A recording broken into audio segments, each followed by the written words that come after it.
Bonjour et bienvenue. Aujourd'hui, on explore l'univers de H2O Atome, une entreprise qui mélange écologie, bien-être et vente à domicile. On s'est basé sur les infos de leur site web pour voir un peu les produits, la philosophie, le modèle économique. L'objectif, c'est de comprendre ce qui fait H2O Atome. Cette combinaison de produits verts et de vente directe. Alors, comment ça marche tout ça? Décortiquons un peu. Bon, H2O Atome, l'idée de base, c'est le nettoyage écologique, surtout à l'eau, avec des microfibres, moins de produits chimiques. Et puis, ils ont aussi développé une gamme bien-être, bio, oui, et tout ça, c'est vendu comment? Pas en magasin, mais par des conseillers, c'est ça? Exactement. Des conseillères et conseillers indépendants. C'est le cœur du modèle. Et ça fait un moment que ça dure, plus de 25 ans. C'est une boîte qui a l'air solide, en croissance, des milliers de conseillers, des millions de clients. Ce qui ressort beaucoup, c'est cet engagement humain et éco-responsable. C'est vraiment leur pilier. D'accord. Parlons produits alors. Côté nettoyage, il y a beaucoup de microfibres. Ils disent technique. Qu'est-ce que ça veut dire concrètement? Mais souvent, ça veut dire des tissages spécifiques. Une pour les vitres, par exemple, qui est censée ne pas laisser de traces juste avec de l'eau.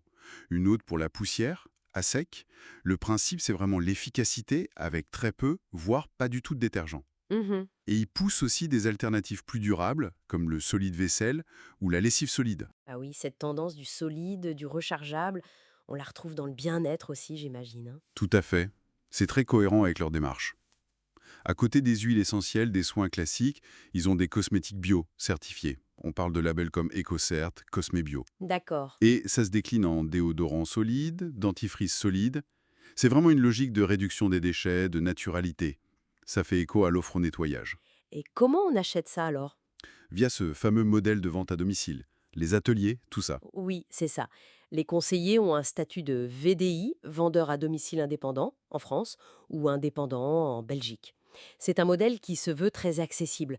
Pas de diplôme requis, une liberté d'organisation. Et la rémunération?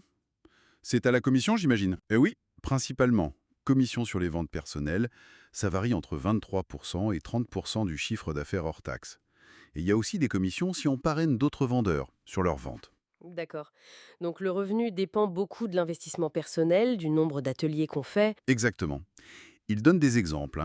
1 à 4 ateliers par mois pour un complément de revenu, 5 et plus si on veut en faire une vraie activité. Ils ont même un simulateur basé sur un atelier moyen autour de 700 € achetés. Et pour commencer, faut investir. Il y a un kit de lancement à acheter, 100 € pour une valeur annoncée de plus de 270 € de produits. Hum. Ça contient les produits phares pour démarrer les démonstrations, et après, il y a des challenges pour gagner plus de produits. Et on est accompagné parce que VDI, ça peut faire un peu peur, être seul. Oui, ils insistent beaucoup là-dessus.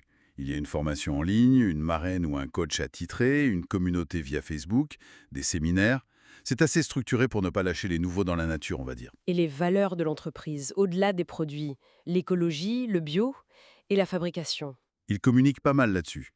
Ils disent que 85% du textile est fabriqué en Europe, les consommables nettoyage en France ou Belgique, les cosmétiques en France. Ah oui, quand même. Ils affichent les labels bio, le fait de ne pas tester sur les animaux.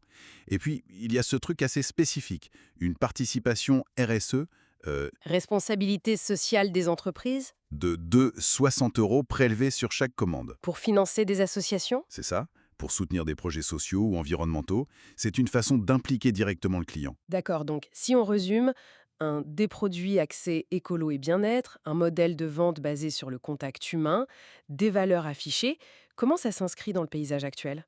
Ça coche pas mal de cases en fait. La recherche de produits plus sains, plus durables, ça c'est une tendance de fond.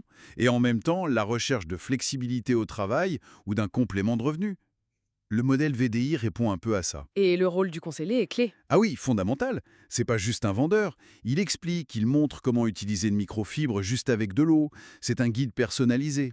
Face à la masse d'infos en ligne, ce contact humain, cette démonstration, c'est leur force. D'ailleurs, leur FAQ renvoie souvent vers la conseillère pour le SAV ou les conseils. Tout à fait. Ça renforce ce lien. Donc au final, H2O Atome, c'est un peu la rencontre d'un modèle de vente assez traditionnel basé sur la relation, la réunion, avec des produits très actuels qui répondent à des préoccupations d'aujourd'hui, écologie, naturalité. Exactement. C'est un mariage intéressant. Et ça nous amène peut-être à une question pour conclure.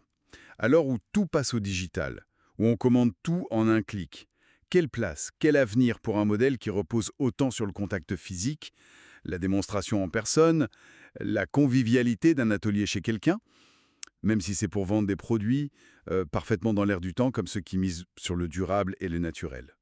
C'est une vraie question.